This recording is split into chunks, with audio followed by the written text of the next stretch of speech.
I'm Chris Williams from Cyclone Fanatic and a proud Iowa State graduate from the class of 2007. No one shows up like Iowa State fans.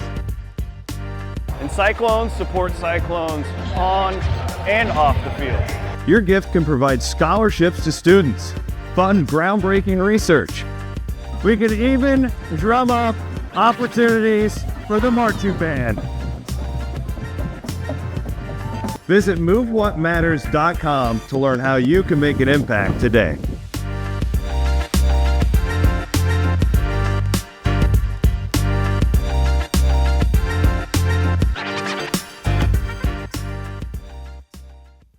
Welcome into another edition of Kickin It.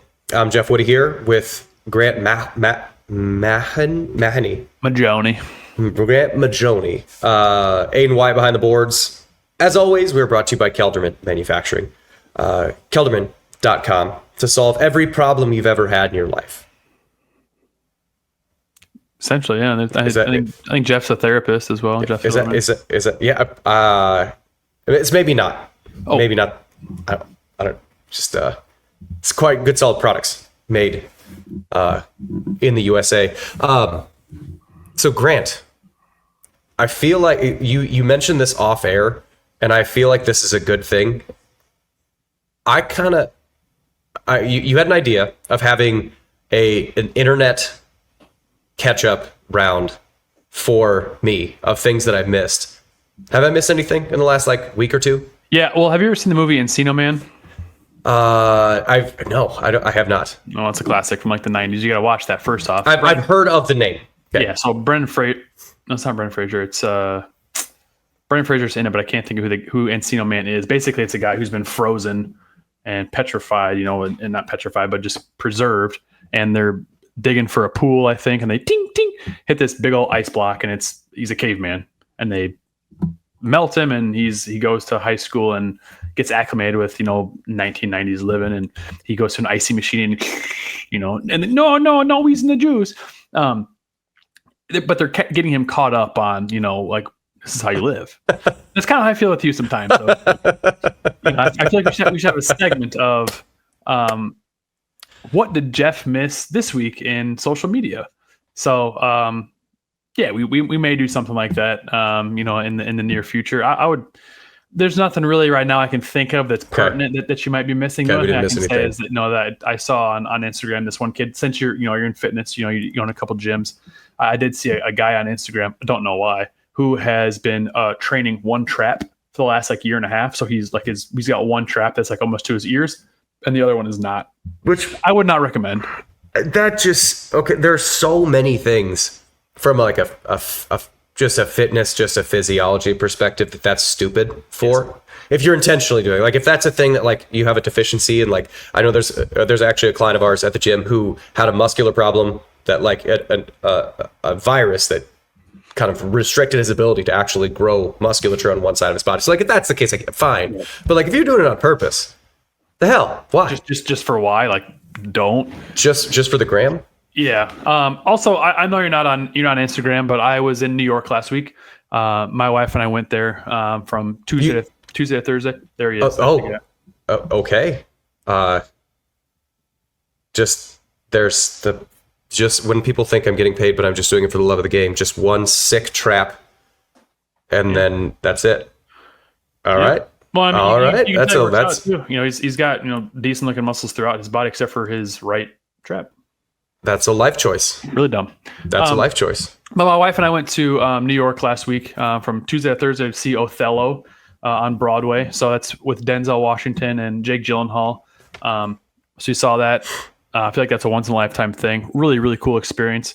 And Kamala Harris was at our show just by happenstance. The Met Gala was I think 2 days before, which is held in New York at the Met, the museum. Oh, there. That's why it's called the Met Gala.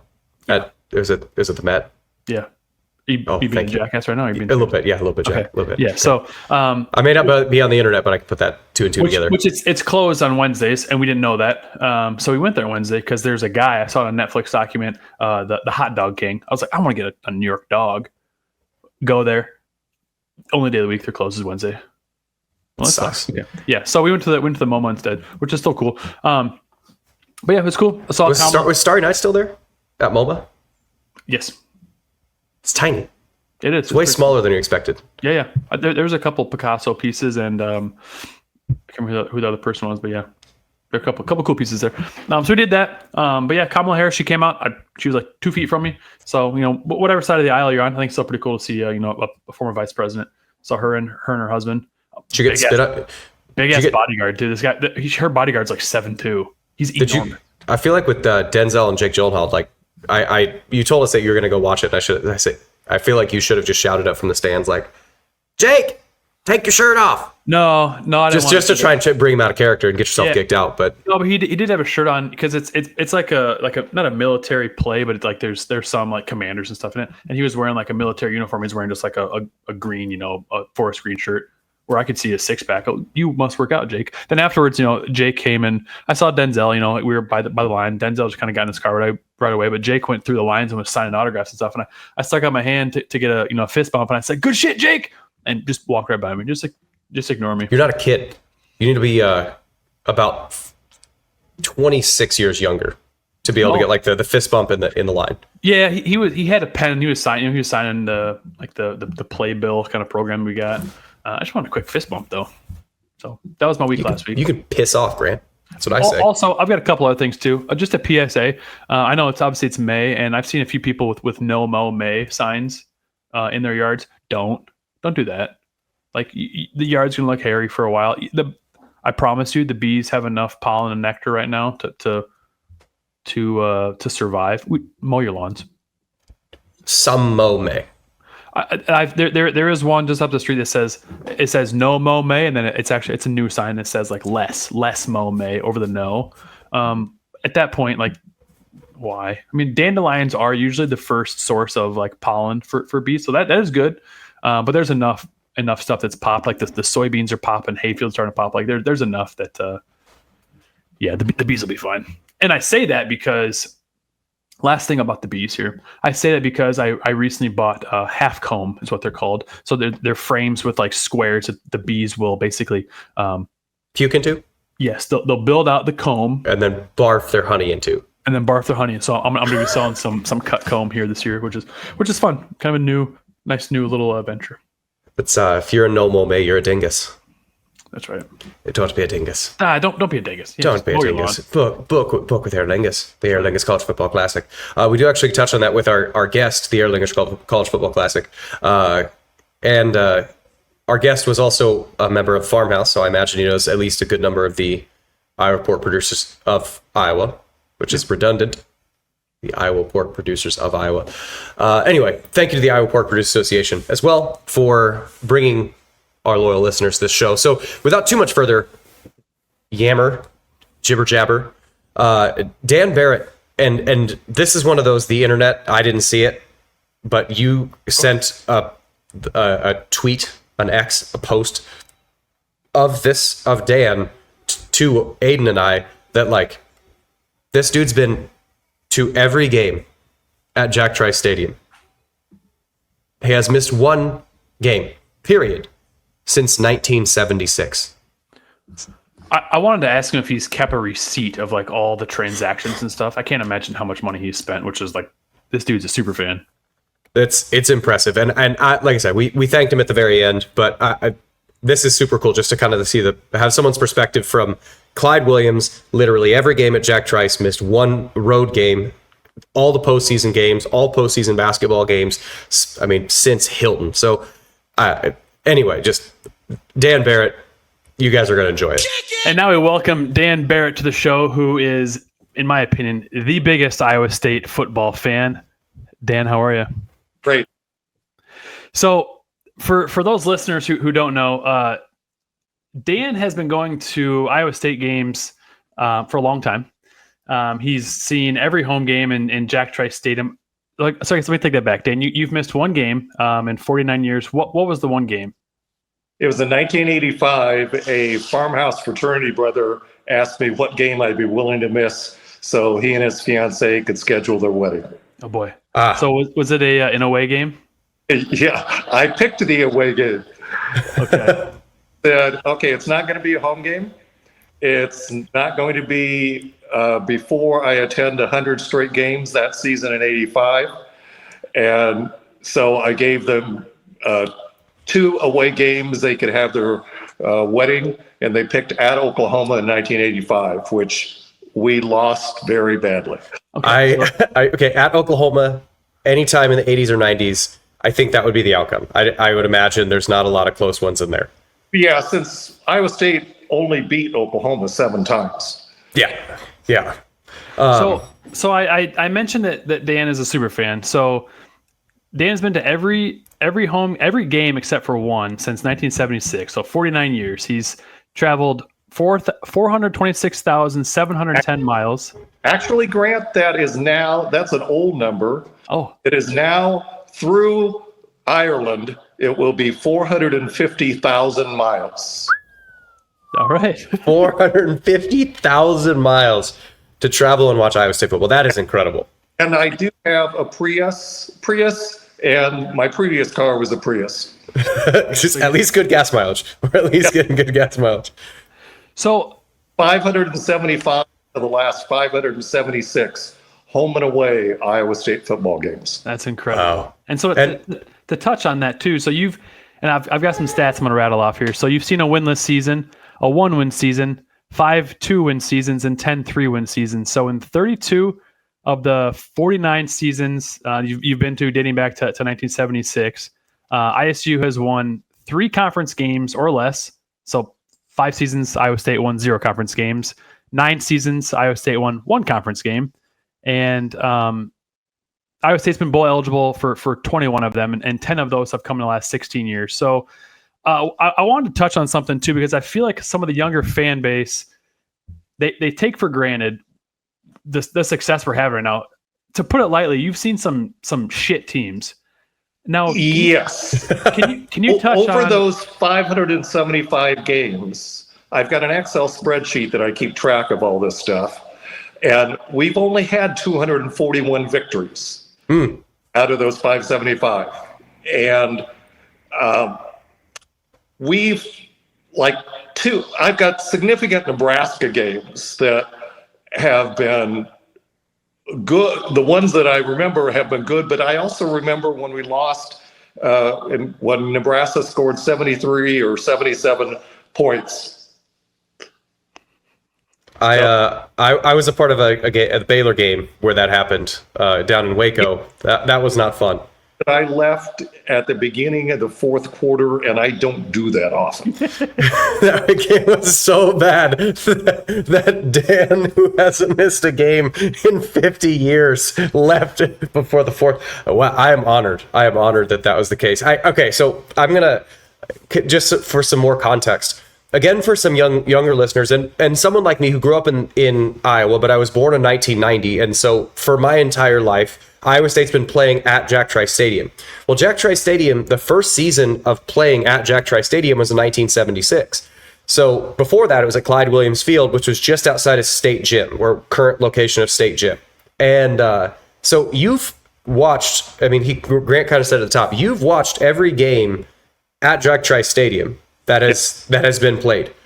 What has one game when I was actually at emergency in Fort Dodge at midnight, and visited the doctor the next morning, and I asked, "Is it okay if I go to the football game?" And he says, "Okay." So we almost broke that streak, but we're still good. We're still made it. Yes. So what can you just describe, as someone who has literally seen every game that's been at Jack Trice Stadium, Jack Trice when Jack Trice was a baby, Jack Trice Stadium when Jack Trice Stadium was a baby, versus Jack Trice now, as I would say the adult version of Jack Trice. Can you kind of describe the feeling difference from the start of it to what it is now? I remember when Jack Trice didn't have end zone seats. Really? Trice had a hot tub in the south end zone.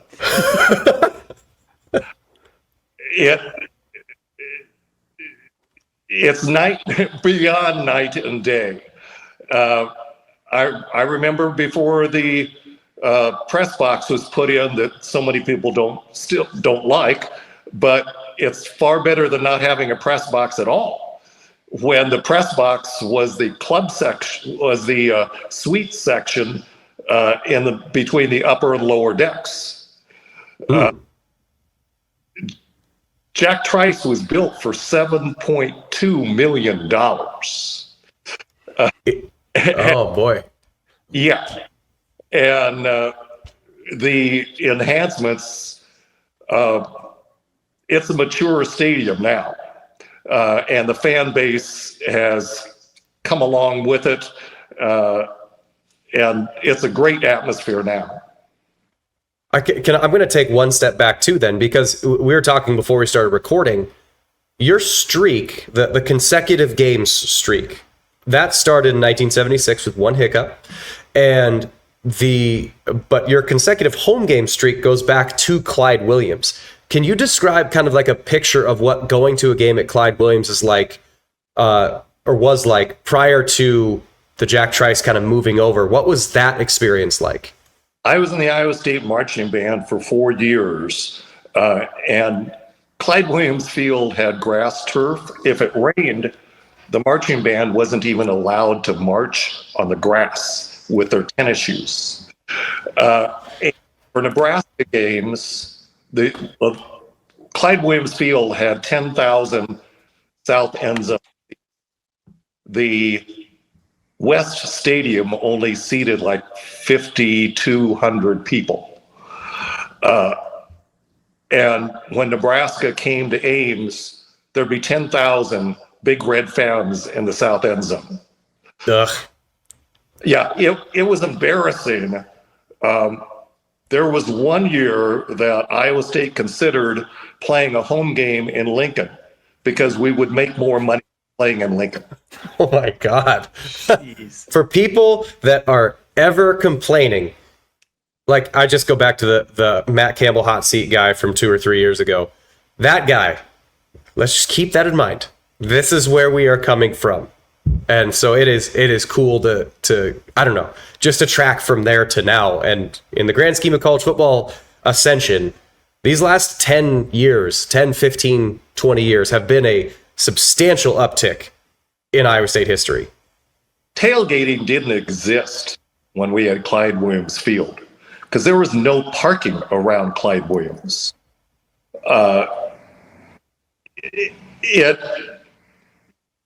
You'd walk up to the stadium. Well, if you were not in the marching band, you'd walk up to the stadium 5 minutes before the game and walk in. You just walk over from your dorm room at Helzer or Freilich. So now, Dan, you've seen Iowa State for a long time, and you've seen some. I read off those stats. You've seen some real shit teams. So why did you stick with it? Why did you keep? Obviously, you went to Iowa State, but why did you not say, God, these guys stink. I'm going to go cheer for someone else? Well, of course, I first attended the home games because I was in the marching band. But then when I moved to Lincoln, Nebraska, there was one Saturday morning, the streak hadn't really started yet. And I woke up totally bright-eyed. And it's like, okay, I guess I'm supposed to go to the game today. And we were playing at Kansas State. And from that point on, I kept going to all the games. And it is not a question. Everything gets scheduled months in advance before the season. I have all my hotel rooms booked for this coming season. But it's now the atmosphere of going to games. You always know who's going to be there. You know who's going to be parking beside you. It's the consistency, and now it's the expectation that we can win every game. We didn't have that expectation years ago. Yeah, I think it's kind of fun too to go back through, and I'm gonna ask the same question twice, but it's on two different sides. When you kind of chronicle, because I was curious about how it started. It sort of just started as in like I'm gonna oh, let's go do this. And then you sort of just kept it rolling from there. And then once a streak goes, you keep the streak going. But in the times that you've been watching football, because you've been watched in person, you've seen Heisman Trophy winners, you've seen All-Americans, you've seen first overall draft picks, you've seen whatever. And for Iowa State, you've seen some pretty damn good players. So first question is Iowa State players. Who are the ones that come to mind as the, I can't believe how good that guy is? And then on the flip side of that, who are the opponents that you've seen that Iowa State's played over the time where you go, holy smokes, look at that guy? And why is it Barry Sanders?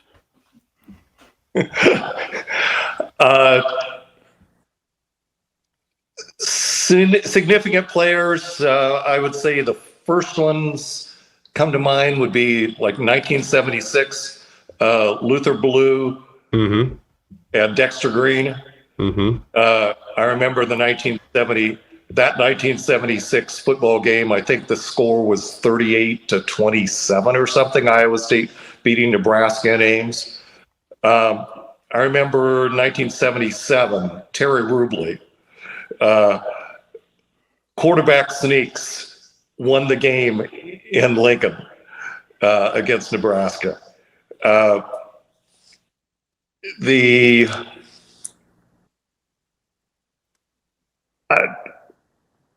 opposing players, I really don't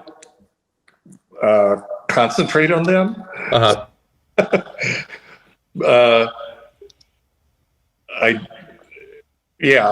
I'll just pass on opposing players. Okay, we'll just go with Barry Sanders then.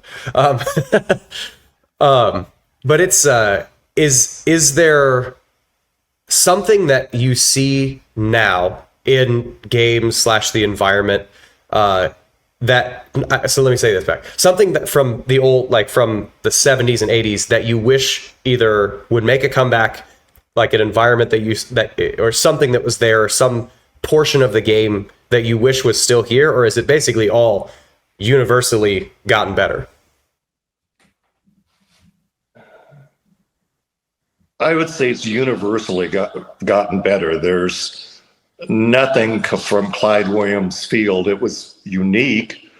You've got a track that runs under the south end zone of the stadium. You held track meets in Clyde Williams, and you didn't see the players running under that end zone until they emerged again at a track meet. And everything with Jack Trice Stadium has improved every couple years, like the new video board that we'll have this fall. I've seen what's going to display on it, and since it was put up, we thought that was what it should be. And tailgating is, other schools don't even know the true meaning of tailgating unless they've been to Ames. Preach. I was going to answer that question for you and say the helmet car. That's something I wish that would come back. And well, in the cannon. Yeah. Yeah. Was there ever like a mini? That the cannon has gone away. Was there ever like a mini blimp? Because there was at basketball games. Was there ever for football games? I would love to have the Iowa State hot air balloon come back. Yeah. That'd be good too. I think I saw. All right, Jamie. Tribune that was sold a couple years ago. But yeah, that was always unique. Every game at some point it would be flying over the stadium. That's great. So kind of leading off of Jeff's questions in regards to, like, electrifying players you've seen. This is a loaded question. What have been some of the best games you've ever seen, whether in Jack Trice Stadium or away, and what are some of the most miserable ones you've been a part of? I'll get the miserable out of the way to begin with. At Nebraska, when we lose like 77-14. Yeah. Another 73-10 loss, I think. And that was when I lived in Lincoln. I lived in Lincoln for 16 years. Oof. And you had to deal with that. Lived in the state of Iowa in 1977. And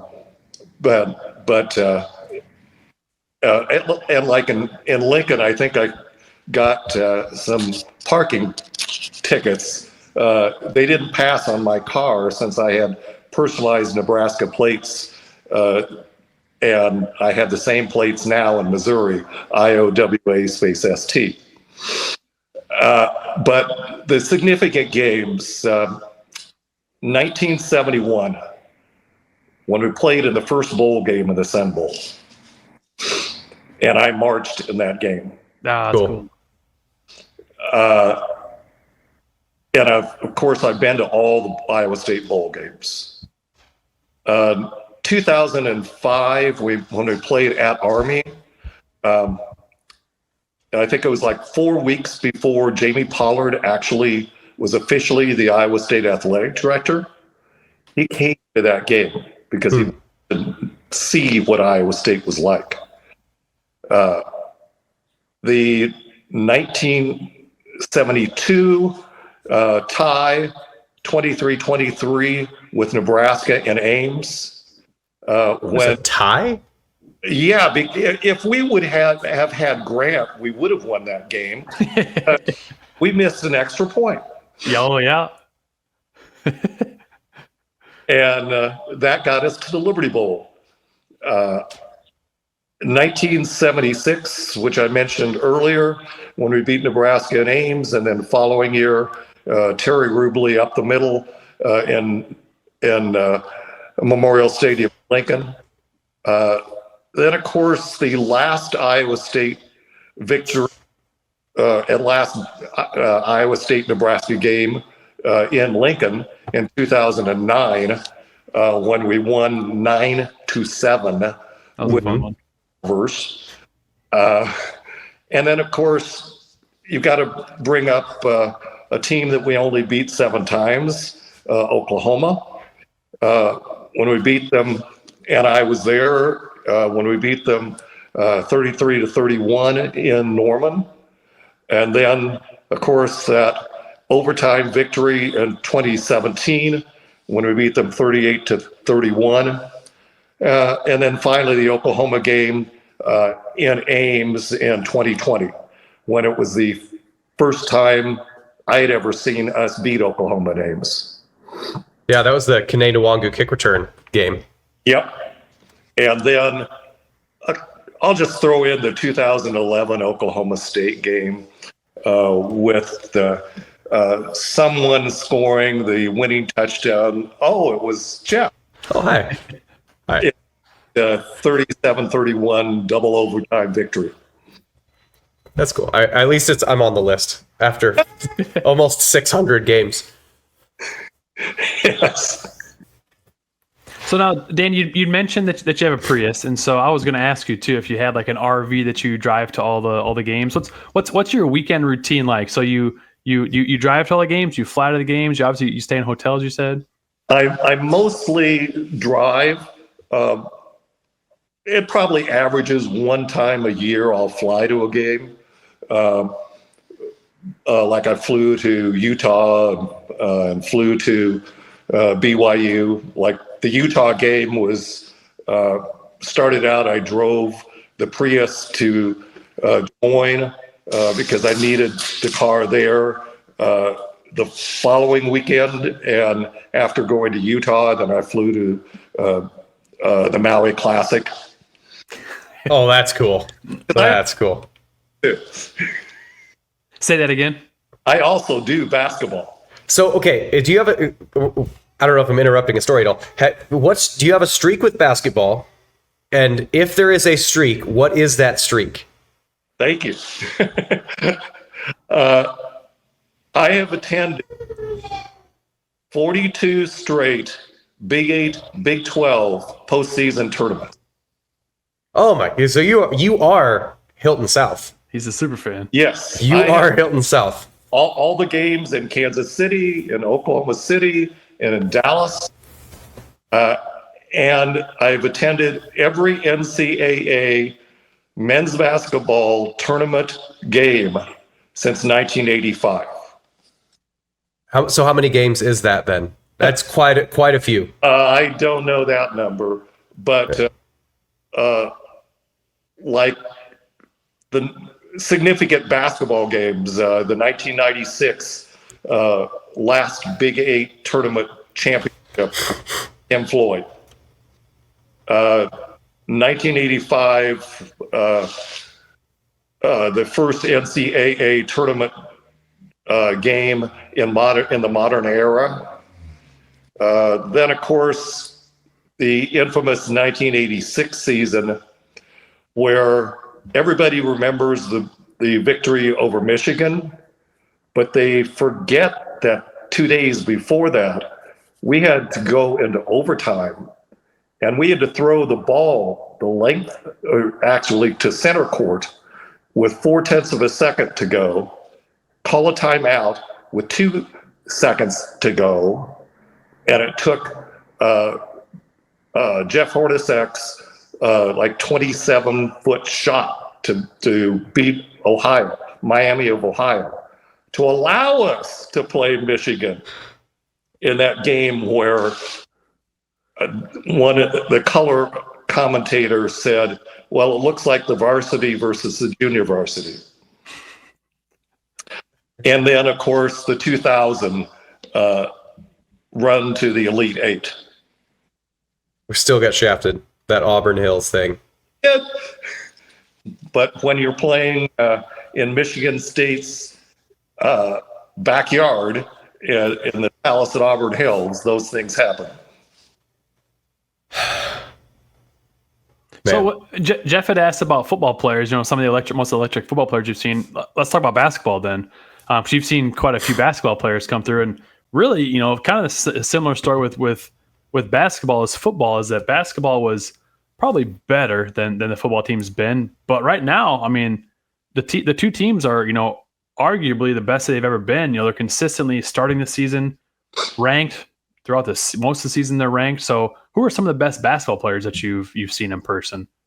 Well, both for Iowa State or that they played against? Jeff Hornacek, Fred Hoiberg, Jeff Grayer.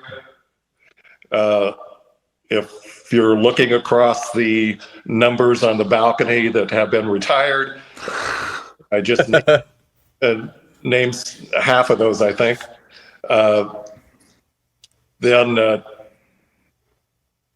you've got Marcus Fizer. I'll never forget the dunk over Chris Mim at the East basket. It's always cool with significant plays. You remember the end zone or the basket where the action occurred, and you'll never forget that. Yep. Those are the cherished memories. You've got, I could go on and on with basketball players. And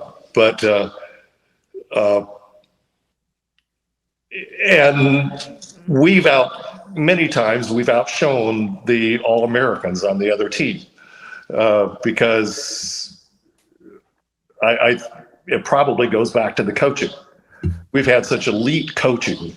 We entered Hilton Coliseum, except for about a 10-year period. But TJ at this point beats them all because he's got the whole package. Johnny Orr could excite the crowd. They could win games in Hilton, but not more than one game in the conference on the road every year. So there's I think you were talking about those moments. Are there any moments, even independent of like collective games, are there any moments that kind of pop in your head, like you're having a couple beers with your friends or whatever, and you remember when XYZ happened? Are there moments that kind of are burned into your head as far as I'm so happy I was here when XYZ, even independent of wins, losses, and games? There's one game in Clyde Williams Field. when the Oklahoma State football player came off the bench and tackled our runner heading to the north end zone, and we were awarded a touchdown. What? Can't beat that. Okay. I remember I was on the field. We had a game where I think it was the Oklahoma State game where someone on the bench got a personal foul and just like shoved somebody, but I've not heard of someone coming off the bench to tackle the ball carrier. Yeah, certainly. The official didn't. I don't believe that he even conferred with the other officials. He just paused. He looked around and he threw both arms up. that player would not have. He would have scored, so he gets the touchdown. Making the executive decision. That's great. That's awesome. So no, this is probably a really stupid question, and I should know this. How long has Hilton Coliseum been there? And like they've obviously been through some renovations and stuff. So can you talk about kind of the different phases of the men's basketball program and women's? I guess throughout the years. In 1970, that was the last year in Clyde Williams Field. Excuse me, that was the last year in the Armory. I knew that. I didn't know that. Yeah, and I think we only won 5 games that season. And then the next year, we opened in Hilton to a sellout crowd, and I think we played Arizona in that game. We won the game. We had, of course, fired our coach for the previous season, and we brought in Maury John from Drake because Drake was the epitome of basketball in the state of Iowa then. Drake was only like 2 years removed from their game against UCLA in the Final Four. And we had to do everything like Drake would have done. We had the organ down in the, northeast corner on the floor. The pep band didn't sit in the bleachers like they do now. Half of the bleachers on the northeast corner were pushed back. A band shell was behind the pep band, sitting in chairs on the floor wearing concert uniforms. Those things don't bring back. The Hilton experience has gotten better from that. Oh, yeah.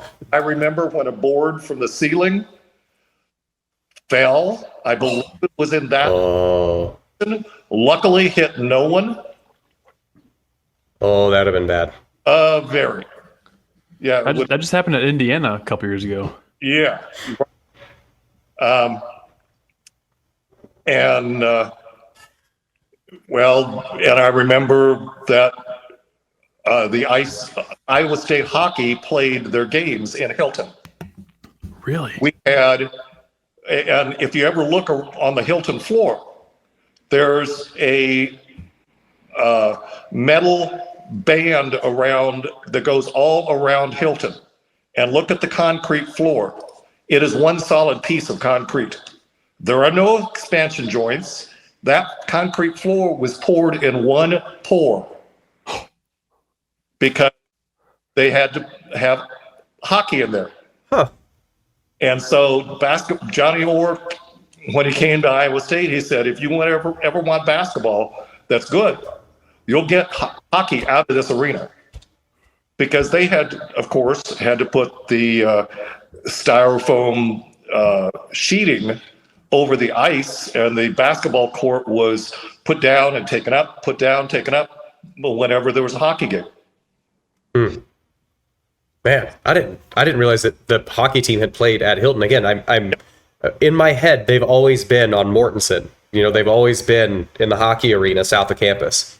I went to the hockey game. I think it may have been the only Iowa State hockey game I ever went to. The problem with Hilton was that it was really not built for hockey. And so if you couldn't see action against the boards, because all they could do was push back the folding seats in the arenas, the arena circle, and the hockey was too large a area to be able to see everything that you want to see in hockey. Man, that is great. I don't know if I have any other questions for you, Dan. I think you can have at it. The only question that I have is, I think we missed it before, and I'm sure the fans that are listening to this, mowing the lawn or walking the dog or whatever, how dialed in is your pre-trip packing routine, and what can you just walk us through that? Like getting your stuff ready, getting your tailgating stuff ready, driving up to the game, whether that's basketball or let's just go with football, because that's where we kind of focus. So what's the packing process? Just walk us through from Friday to the end of the game on Saturday. Well, it's going to be different now. I've got this tailgate closet behind me. I've got everything together. Before, most of the stuff I kept in the car all football season, including the tailgate flag. I would just compress it.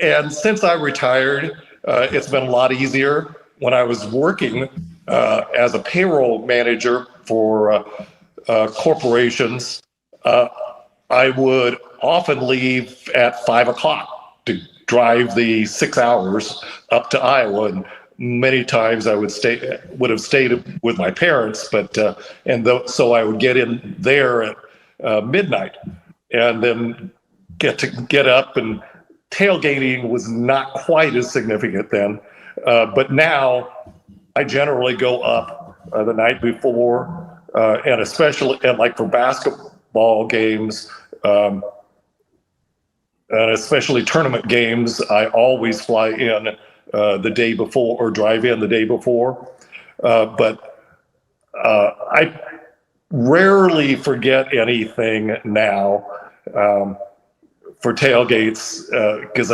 it's just automatic. And you got your 10,000 hours. Yeah. I think my last question: best kickoff time. Wow.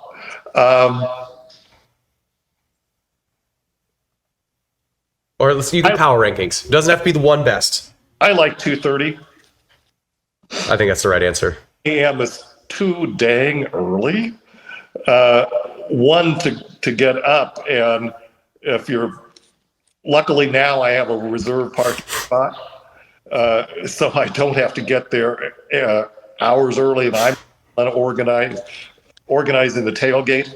I usually go up to the farmhouse tailgate,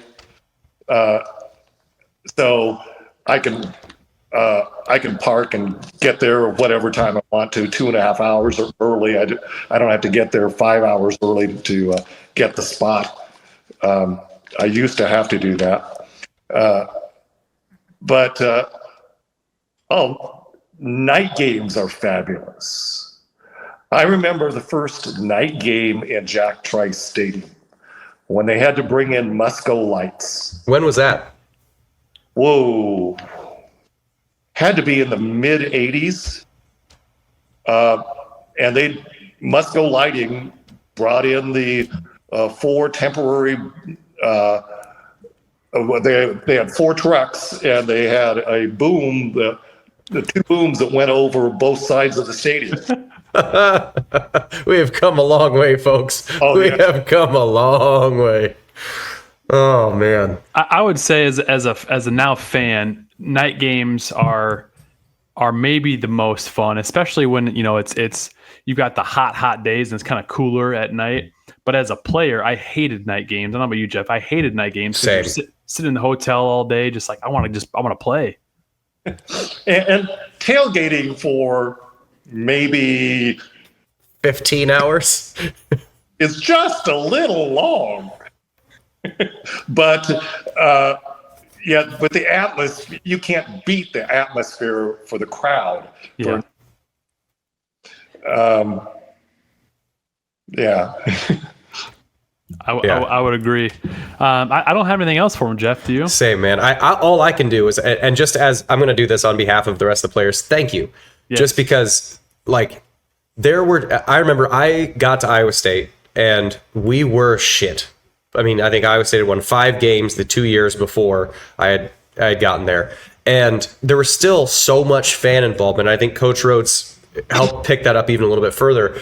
But still, like, having fans there for coming off a season where you were 2-10 or 3-9 or whatever it was, and having a bunch of people around and like folks like yourself, it matters a lot to have people that I mean, that's literally, I went to Iowa State instead of going to like Nebraska, Omaha or wherever because fans cared. So I just, as a player, I just thank you. And to all the rest of the fans that are somewhere near as dedicated as Dan, thank you. And I would even say at away games, you know, like when you go out to the Pinstripe Bowl, you know, New York's not close to Iowa. So when you have fans out there, we appreciate all the fans that, you know, that went to that game. So yeah, I want to echo Jeff's sentiments and thank you as well. You're very welcome. Well, we appreciate your time, Dan. Thanks so much for hopping on. We will maybe see you this fall. Yeah, definitely. All right. Take care. Thank you. Thanks, Dan. Welcome. Bye-bye. Bye-bye. So that was Dan Barrett, Iowa State superfan. Really great guy. I feel like, I mean, he's the kind of guy that I want to have a beer with, you know, really anytime. Before the game, after the game, on a Tuesday night. Just, Dan, tell me some stories. Yeah, tell me more stories about Iowa State. He was able just to rattle them off right away. Our show is only so long. But man, I'm sure the dude has just stories on top of stories, and we just scratch the surface. And like I said, I think the biggest thing that I came away with is we got it good. You know, like right now, we college football fans broadly, but Iowa State fans specifically, we got it good. Like there's not a running track underneath the stadium. Then you have to bring Musco lights out to a new stadium, and the marching band can be on the field. Marching band can be. I mean, everything is. We got it good. So it's a fun little dose of perspective. Yeah, and you know, I wanted to touch into a little more, but it's okay we didn't. You know, just to kind of because some fans right now are like, "Oh, Campbell went 8-4, fire him." It's like, well, you know what? Dan has seen. He's seen what I say a bunch of. 32 out of those seasons have won 3 or less games. I think you said. Yep. So that's 32 of 49 is not good. So, you got anything else, Jeff? No. All right. No, well, thank you to all of our loyal listeners. Thank you to Dan for being the super fan and being who he is. We really appreciate not just him, but all fans. But as always, remember, adopt, don't shop.